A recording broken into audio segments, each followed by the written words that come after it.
developments in the history of science, from the new astronomy of the 16th century through to genetics in the 21st. In each case, I show how the development of modern science depended upon global cultural exchange. It is worth emphasizing, however, that this is not simply a story of the triumph of globalization. After all, cultural exchange came in lots of different forms, many of which were deeply exploitative. For much of the early modern period, science was shaped by the growth of slavery and empire.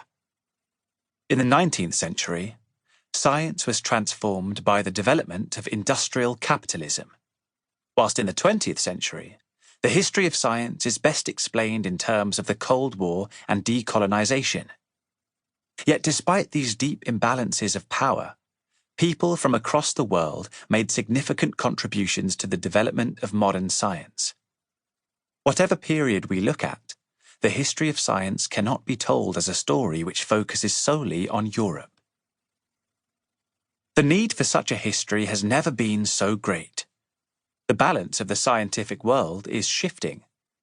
China has already overtaken the United States in terms of science funding, and for the last few years, researchers based in China have produced more scientific articles than anywhere else in the world. The United Arab Emirates launched an unmanned mission to Mars in the summer of 2020, whilst computer scientists in Kenya and Ghana play an increasingly important role in the development of artificial intelligence. At the same time, European scientists face the fallout from Brexit, whilst Russian and American security services continue to wage cyber warfare. Science itself is plagued by controversy. In November 2018, the Chinese biologist He Jiankui shocked the world by announcing that he had successfully edited the genes of 2 human babies.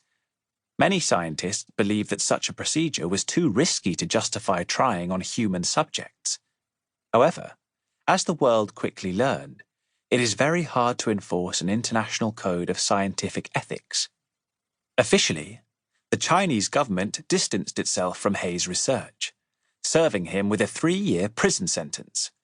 But in 2021, researchers in Russia are already threatening to replicate his controversial experiment. Alongside issues surrounding ethics, science today, as in the past, suffers from deep inequalities.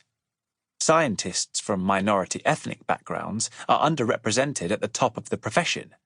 Jewish scientists and students continue to suffer anti-Semitic abuse, whilst researchers working outside of Europe and the United States are often denied visas for travel to international conferences.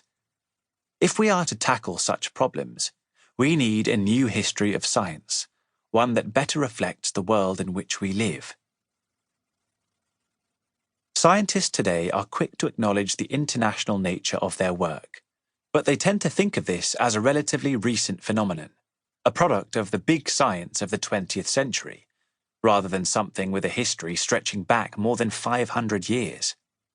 When contributions to science from outside of Europe are acknowledged, they are typically relegated to the distant past, not part of the story of the scientific revolution and the rise of modern science. We hear a lot about the golden age of medieval Islamic science, the period around the 9th and 10th centuries, when scientific thinkers in Baghdad first developed algebra and many other new mathematical techniques. There is a similar emphasis on the scientific accomplishments of ancient China, such as the invention of the compass and gunpowder, both well over 1,000 years ago. But these stories only serve to reinforce the narrative that places like China and the Middle East have little to do with the history of modern science. Indeed, we often forget that the notion of a golden age had originally been invented during the 19th century in order to justify the expansion of European empires. British and French imperialists promoted the false idea that the civilizations of Asia and the Middle East had been in decline since the medieval period, and so needed to modernize. Perhaps surprisingly, these stories are still just as popular in Asia as they are in Europe. Cast your mind back to the 2008 Beijing Olympics. The opening ceremony began with an enormous scroll unfolding, signifying the invention of paper in ancient China.